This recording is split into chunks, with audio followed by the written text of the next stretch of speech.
Okay folks, high time I uploaded some footage again. What better footage to upload than from the long awaited, very eagerly anticipated Star Citizen Alpha 3.0, which has been in development for quite some time already. So yes, I wanted to give you the full, mostly uninterrupted experience of what a seamless planetary landing is like. This, by the way, is the updated Cutlass Black, which is an absolutely gorgeous looking ship. They've done a fantastic job bringing this one up to snuff. So yeah, just glancing around in the living area, it now features two staggered seats, one for pilot, one for the co-pilot. So that, by the way, is the new interaction system in action. That gives you completely contextual commands for everything, so that's brilliant. And I've been blabbering so much that I just got into the co-pilot seat, so let's get out of the co-pilot seat. It's not actually where I want it to be. And we'll just head back again, reorient myself. I have to walk past the co-pilot seat. There we go, there's the pilot seat. So we shall sit down, and now everything doesn't just come on by default. I can now put the power on and all the bells and whistles light up. Beautiful. But I still can't take off because I haven't actually switched on the engine. So let's do that quickly. Engines on. Engines. There we are. Launch complete. Before we take off, you'll see Planet Crusader there in front of you, which you'll be familiar with from my previous videos. The gas giant tech, however, has been upgraded significantly, so Crusader looks gorgeous, even more so than it used to. Right, coast is clear, so I think let's take off, shall we? Complete. Landing gear up. The frame rate, as you will notice, is a little bit on the choppy side still. There's a lot of optimization to be done before this build is ready for prime time, but it is fantastic. It's just the experience of flying this ship around. Oop, I'm just going to interrupt myself for a moment. Look at the streaks on that windshield. Yeah, no, I'm not taking this ship back to that wash place again. Clearly they didn't do a very good job warming up the guns a bit to just make sure that those are working. I might even test them out on the guy that washed my Cutlass windshield the last time. He's not getting another tip. But in any case, enough of that. So where shall we go today? Now, unlike the previous incarnation of quantum travel, what I now have to do is, and you'll see I've just opened my Mobiglass, which has also been updated. You now need to use the Star Map app to travel around the verse. So this is the area around Planet Crusader. Where we're going right now is Planet Daymar. There it is.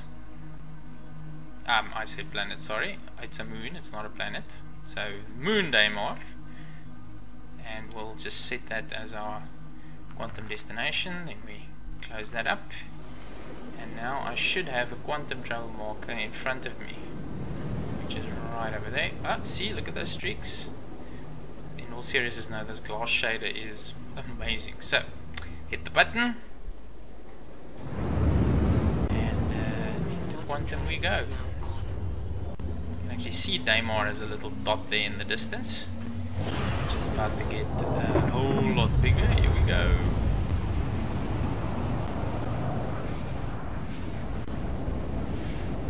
And here we are. Okay, that is Crusader's moon Daymar. A lot closer now than it used to be. And you'll see that there's a bunch of points of interest that are scattered around the moon, which you can go and visit. So first off though, in order to get a little bit closer, I'm going to head for one of the orbital markers. That's what OM stands for, at least that's what I think it stands for. And what you can now do, which is very cool, is a short quantum jump. There we go. quick burst in order to get you closer to the point where you want to be. So we are a lot closer to the moon. Let's just reorient ourselves over here.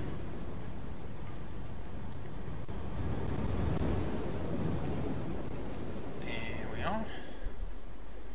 And so where will we go today? So Shubin Mining Facility, that seems to be fairly close. It's about 400 clicks away, so I'll just point the nose in that direction and then we'll head off to Shubin.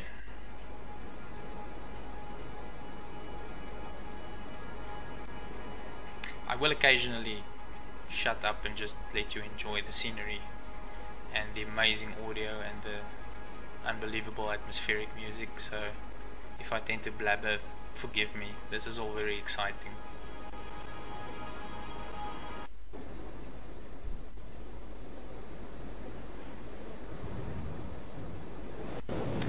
Alright, so what I'm doing now, save a little bit of time because that dot's not coming closer fast enough, at least not for anyone that is a little bit impatient. So I'm hitting maximum afterburner speed.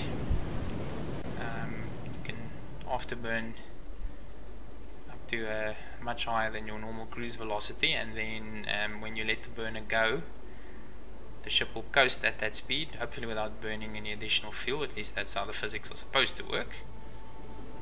And now we can travel a lot faster and have a quick squiz around this amazing looking cockpit. You can see the cockpit displays have had lots of love. Still have to figure out what all of these settings do exactly, but yeah, that's a work in progress, but a lot of the systems have now been hooked up. Oh, this view. There's planet Crusader. I just came from there. You will recall at the start of the video we were right next to it. It's a lot further away now. Space has had a major dollop of love from the artists. It looks amazing. I think I'm saying amazing a lot. I should find better adjectives. It looks stunning. And if we have a peek down at the convenient windows below, we can see the terrain of planet Daymar moving past. You can start to make out individual features, craters and mountains and ridges and all sorts of interesting things. But yes, space has some gas clouds and other highlights. It's not just a black star field the way it used to be. It's a lot more colorful, but without looking over the top. A lot of space games, at least in my opinion, they tend to overdo space a little bit, and you know, it looks blue or red or whatever. It's sometimes too colorful. Space is still, you know, space. So this for me strikes a very nice balance. I just keep on staring at this view outside, and it's just gorgeous. Alright, so I'm gonna shut up for a bit.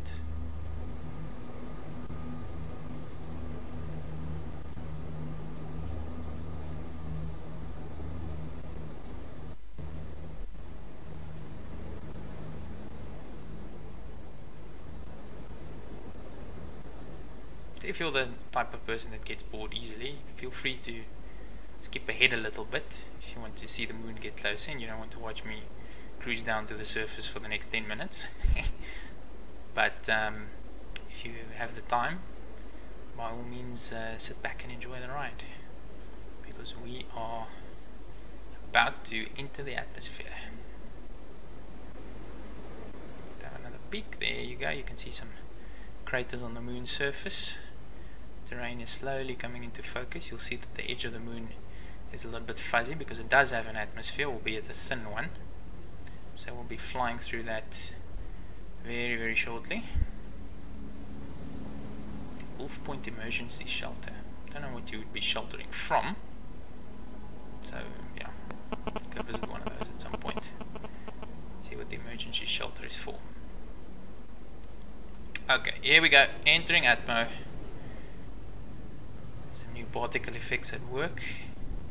I would switch to an external view at this point to show you how amazing this looks, but the current build has a tendency to crash when you do that, so I'd rather just give you the in-cockpit first-person experience. There we are. I think we've pretty much burned through the atmosphere now. You'll see that I've now got 2 additional readouts on the left there. It tells me what my current altitude is, as well as what my maximum safe speed is to be traveling in atmosphere. That's coming down all the time because obviously as the atmosphere becomes denser, I'm going to have to fly a little bit slower. And the other thing that is immediately apparent, you won't be able to see it, but you might hear it from the sounds the ship's making, is that there's actual atmospheric effects at work here. So there's wind buffeting the ship. You can hear the engine straining a lot harder now because they're having to work to keep the ship in the air, unlike in space where you can just cruise indefinitely because there's no air resistance. But there's definitely some turbulence. Daymar has some wind on the surface. I was doing this landing in Aurora, I think it was a day or so ago, and the Aurora does not handle well in atmosphere. I lovingly refer to it as my little space brick, and I've now discovered that it flies like a brick in atmosphere. So not a fun experience, but the Cutlass seems to handle quite well. We'll slow down to normal cruise velocity now. So this bit is again going to take just a little bit of time, but the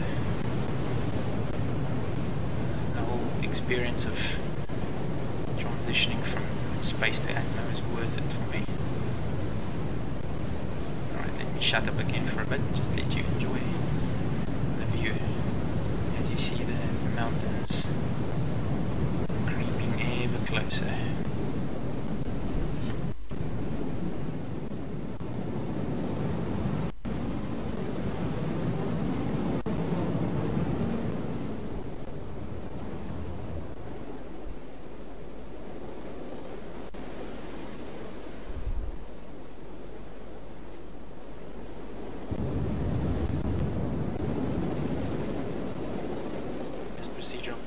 Really is phenomenal. It is amazing how good this terrain looks. There's some issues still with the level of detail. Obviously it takes a quite sophisticated system to have the surface become more detailed as you become closer. They don't always render everything at full detail because, you know, once you're a fair distance out you don't need to see all of the details. So the game uses a LOD system to bring finer details into focus as you approach, but that still needs a little bit of work. There's a tendency for things to pop into view as you get closer, but all in all it looks brilliant. It's almost unbelievable to think that this entire moon, I'm not quite sure what the size is, but it's big. It's big. You can see as I get closer to the surface, I think you get a feel for is how much surface area there is down here, and all of it's there. You can land anywhere you like. I'm heading for one of the surface outposts now, but I can literally set down anywhere I choose. The entire moon is traversable. You can go anywhere you want. You can hide your ship wherever you like, and odds are no one will ever find it unless they stumble on it by accident. This place is just that big, and this is just a moon. A fairly small one at that. I think it's probably significantly smaller than Earth's moon. So yeah, it's just the scope and scale of what this tech can achieve is something else. I'm getting quite close to the ground now. I have to be careful that I don't smack into the beautifully rendered terrain down there, or contracting hill disease as they call it.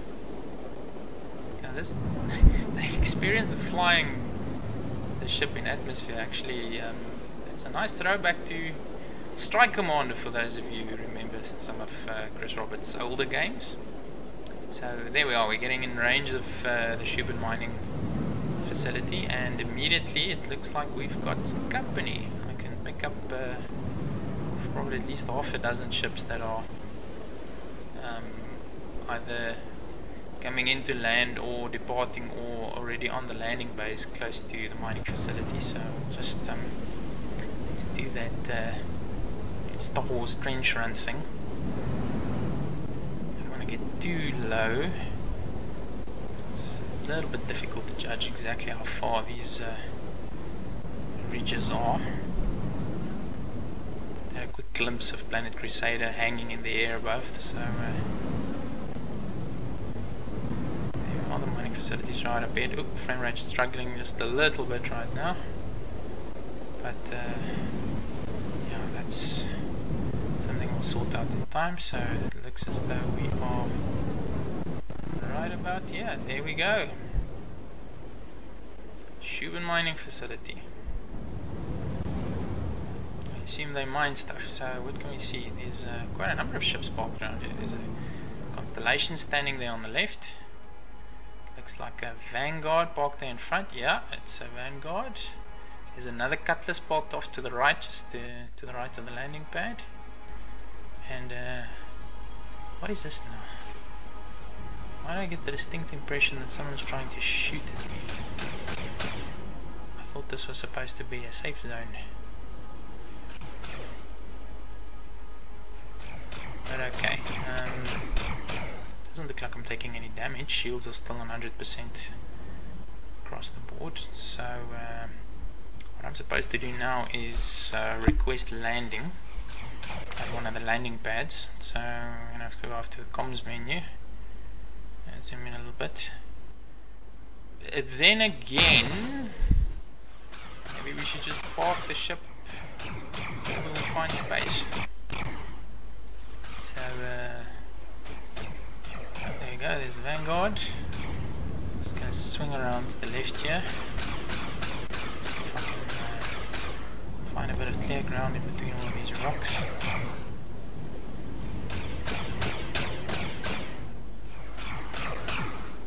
Hopefully without getting hit by this annoying shooter. Whoever he is. Ah, this looks like a likely spot. Turn around and face the other way so we can see what we're doing. Alright, now gently strafe down. Gently. Oh my word, there's an Ursa. So that what you see off to the left there is an Ursa rover, one of the wheeled vehicles. I assume it comes from the Constellation that's parked back there. So out there, the door's open. Oh, so that's obviously a lovely option for exploring planetary surface. I do not have one of those. I might get hold of one at some point, but in the current alpha I think everyone can use one, so I'll have to give the Ursa a try. But okay, the Cutlass doesn't have any support vehicles, so for now it's just going to be me on foot. Alright, now am I close enough? Shall we turn the engines off? The other amazing thing that I've discovered is if the thrusters actually prevent you from landing cleanly unless you turn them off. So I first have to, there we go, Engines offline. And we are down. So that's it. Landing complete. Switch off the power. Welcome to Shubin.